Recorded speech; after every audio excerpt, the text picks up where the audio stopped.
اچھا تو لیمو، ہم سب یہی سنتے آئے ہیں کہ یہ ایک سپر فوڈ ہے، جسم کو صاف کرتا ہے، قوت مدافعت بڑھاتا ہے۔ لیکن کیا ہو اگر میں یہ کہوں کہ یہی لیمو جب ایک عام سی غذا کے ساتھ مل جائے تو معدے کو نقصان پہنچا سکتا ہے اور خاموشی سے گردے میں پتھری کا خطرہ بھی بڑھا سکتا ہے؟ تو چلیں اس معاملے کی تہہ تک پہنچتے ہیں۔ آج ہم اس عام سی سوچ کو چیلنج کرنے والے ہیں اور ان ذرائع کو دیکھیں گے جو بتاتے ہیں کہ یہ صحت مند عادت کب اور کیسے نقصان دہ ثابت ہو سکتی ہے۔ 41%، یہ ایک ایسا نمبر ہے جو سننے میں تھوڑا عجیب لگتا ہے نا؟ لیکن تھوڑی ہی دیر میں پتہ چلے گا کہ یہ صحت کے لیے کتنا اہم ہو سکتا ہے۔ اور یہ ہے اس کی وجہ۔ یہ 41% دراصل کیلشیم کے جذب میں وہ ممکنہ کمی ہے جو ہو سکتی ہے اگر لیمو کو غلط غذا کے ساتھ ملا دیا جائے۔ تو دیکھیں، بات صرف یہ نہیں ہے کہ کیا کھایا جا رہا ہے، بلکہ یہ بھی کہ اسے کس چیز کے ساتھ کھایا جا رہا ہے۔ تو آئیے ذرا ان جوڑوں کو ایک ایک کر کے دیکھتے ہیں۔ ہم 3 مخصوص فوڈ کمبینیشنز کا جائزہ لیں گے جنہیں ہمارے ذرائع خطرناک بتاتے ہیں، اور شروعات سب سے کم شدید والے سے کرتے ہیں۔ تو سب سے پہلے بات کرتے ہیں دہی کی۔ عام طور پر تو یہی سوچا جاتا ہے کہ یہ دونوں مل کر ہاضمے کے لیے بہت اچھے ہیں، لیکن ذرائع کا دعویٰ ہے کہ لیمو کا سٹرک ایسڈ اور دہی کا لیکٹک ایسڈ مل کر معدے میں ایک تیزابی طوفان برپا کر سکتے ہیں، اور یہ مسئلہ خاص طور پر بڑی عمر کے لوگوں کے لیے زیادہ سنگین ہو سکتا ہے، کیونکہ ان کے معدے کی حفاظتی تہہ اکثر کمزور ہو چکی ہوتی ہے۔ مریم کی کہانی پر ذرا غور کریں۔ وہ اپنے صبح کے دہی میں لیمو کا رس ملاتی تھیں اور صرف 2 ہفتوں میں انہیں مسلسل آبحارہ اور کھٹی ڈکاروں کی شکایت شروع ہو گئی۔ ان کے خون کے ٹیسٹ میں وائٹامن B12 کی کمی بھی نظر آئی، لیکن جیسے ہی انہوں نے یہ کمبینیشن چھوڑا، ان کی علامات میں تیزی سے بہتری آ گئی۔ یہ ایک چھوٹی سی مثال ہے کہ کیسے ایک بظاہر بے ضرر عادت بھی غیر متوقع مسائل پیدا کر سکتی ہے۔ اچھا، اب آتے ہیں پالک کی طرف۔ ہم سب نے سنا ہے کہ پالک کے سلاد پر نیمبو نچوڑنا اچھا ہے کیونکہ وائٹامن C آئرن کو جذب ہونے میں مدد دیتا ہے، لیکن یہاں بھی ماخذ ایک بالکل مختلف کہانی بتاتا ہے۔ دیکھیں، پالک میں آکزیلیٹس نامی مرکبات ہوتے ہیں جو کیلشیم اور آئرن جیسے معدنیات سے جڑ جاتے ہیں۔ نیمبو کا رس ان آکزیلیٹس کے اخراج کو بڑھا دیتا ہے اور اس کا سارا بوجھ ہمارے گردوں پر آ جاتا ہے۔ اور یہ بات کتنی سنجیدہ ہو سکتی ہے، اس کی واضح مثال یہ تحقیق یورولوجی انٹرنیشنل کے 2020 کے ایک مطالعے سے پتہ چلا کہ جو لوگ ہفتے میں 3 بار سے زیادہ لیمو کی ڈریسنگ والا پالک کا سلاد کھاتے تھے، ان میں پتھری بننے کا خطرہ 42% زیادہ تھا۔ 72 سالہ ریٹائرڈ استاد تھامس کی کہانی بھی کچھ ایسی ہے۔ انہوں نے صحت مند غذا شروع کی، لیکن صرف 3 ماہ بعد ہی انہیں گردے میں پتھری کی تشخیص ہوئی۔ وجہ ان کا روزانہ کا پالک اور لیمو کا سلاد۔ اور اب نمبر 1 پر ہے سب سے خطرناک کمبینیشن، لیمو اور سمندری غذا، خاص طور پر جھینگا۔ یہ ایک کلاسک جوڑی ہے نا؟ لیکن ذرائع کے مطابق یہ خطرناک بھی ہو سکتی ہے۔ جب مچھلی یا جھینگا تھوڑا سا بھی پرانا ہونا شروع ہوتا ہے تو اس میں ایک پوشیدہ دشمن پیدا ہوتا ہے جسے کہتے ہیں ہسٹامائن۔ لیمو کا رس اس عمل کو خطرناک حد تک تیز کر دیتا ہے۔ اور یہ نمبر دیکھیں، صرف 24 گھنٹے پرانی سمندری غذا میں لیمو ڈالنے سے ہسٹامین کی سطح میں 31% اضافہ ہو جاتا ہے۔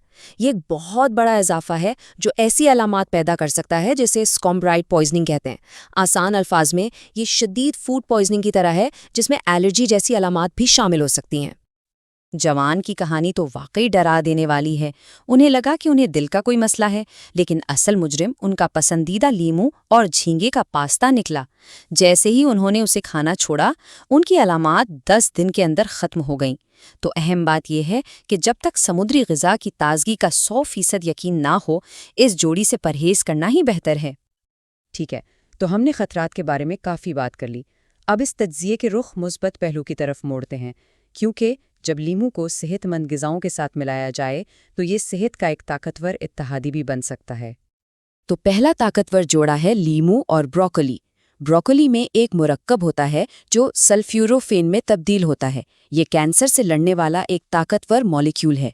لیمو کا رس اس تبدیلی کو 42% تک زیادہ مؤثر بنا دیتا ہے۔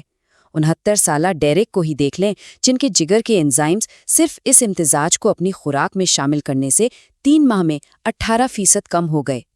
دیگر بہترین جوڑیوں میں لیمبو اور چنے شامل ہیں جو آئرن کے جذب کو 24% تک بڑھاتے ہیں، اور لیمو اور ہلدی۔ لیمو ہلدی میں موجود کرکمین کو جسم میں بہتر طریقے سے جذب ہونے میں مدد دیتا ہے، جس سے جوڑوں کے درد میں 33% زیادہ کمی واقع ہوتی ہے۔ 66 سالہ جولیا نے اس جوڑی سے اپنے گھٹیا کے درد میں اتنی بہتری دیکھی کہ وہ اپنی چھڑی کے بغیر چلنے لگی۔ ٹھیک ہے، اب دیکھتے ہیں کہ یہ معاملہ صرف کھانے پینے کی جوڑیوں کا نہیں ہے، یہ ان روزمرہ کی عادات کے بارے میں بھی ہے جو لیمو کو مددگار سے نقصان دہ بنا سکتی ہیں۔ پہلی غلطی، صبح خالی پیٹ لیمو پانی پینا۔ یہ ایک بہت مقبول ڈیٹاکس عادت ہے، لیکن ماخذ یہ بتاتا ہے کہ عمر کے ساتھ معدے کی حفاظتی تہ پتلی ہو جاتی ہے، اور خالی پیٹ پر سٹرک ایسڈ اس تہ کو مزید نقصان پہنچا سکتا ہے، جس سے سینے میں جلن اور گیسٹرائٹس کا خطرہ بڑھ جاتا ہے۔ 70 سالہ ایلینور کو اسی عادت کی وجہ سے گیسٹرائٹس ہو گیا تھا۔ دوسری غلطی ہے ادویات کے ساتھ ٹکراؤ۔ جب لیمو کو زیادہ آکسالیٹ والی سبزیوں جیسے کیل یا پالک کے ساتھ سمودی میں ملایا جاتا ہے تو یہ جگر کے ان انزائمز کو روک سکتا ہے جو خون کو پتلا کرنے والی اور تھائرائیڈ جیسی ادویات کو پروسیس کرنے کے لیے ضروری ہیں۔ اس سے دوا کے جسم سے نکلنے کی رفتار 29% تک سست ہو سکتی ہے۔ اور یہ رہی ماخذ کی سب سے بڑی غلطی، لیمو پانی پینے کے فوراً بعد دانت برش کرنا۔ لیمو کا تیزاب دانتوں کی اوپری حفاظتی تہ جسے انیمل کہتے ہیں اسے عارضی طور پر نرم کر دیتا ہے۔ اگر اسی حالت میں برش کیا جائے تو آپ اس تہ کو مستقل طور پر ختم کر دیتے ہیں، اور یاد رکھیں یہ تہ دوبارہ کبھی نہیں بنتی۔ حل بہت آسان ہے، لیمو پانی پینے کے بعد برش کرنے سے پہلے کم از کم 45 منٹ انتظار کریں۔ آپ کے دانت اس کے لیے آپ کا شکریہ ادا کریں گے۔ تو اس سب کا کیا مطلب ہے؟ اس پورے تجزیے کا نچوڑ کیا ہے؟ اہم نقطہ یہ ہے کہ لیمو کے معاملے میں سیاق و سباق سب سے اہم ہے۔ یہ کوئی جادو کی چھڑی نہیں ہے، اس کا اثر اس بات پر منحصر ہے کہ اسے کس چیز کے ساتھ کب اور کیسے استعمال کیا جاتا ہے۔ صحیح جوڑیوں جیسے بروکولی یا ہلدی کے ساتھ یہ شفا بخش ہو سکتا ہے، غلط جوڑیوں جیسے دہی یا پرانے جھینگے کے ساتھ یہ مسائل پیدا کر سکتا ہے۔ اور ہاں، وقت کا خیال رکھنا خاص طور پر دانت صاف کرنے کے حوالے سے بہت بہت ضروری ہے۔ تو یہ بات سوچنے پر مجبور کرتی ہے نا کہ صحت کے اور کون سے ایسے قواعد ہیں جنہیں ہم آنکھیں بند کر کے مانتے ہیں، لیکن شاید ان کے پیچھے کی حقیقت کچھ اور ہو۔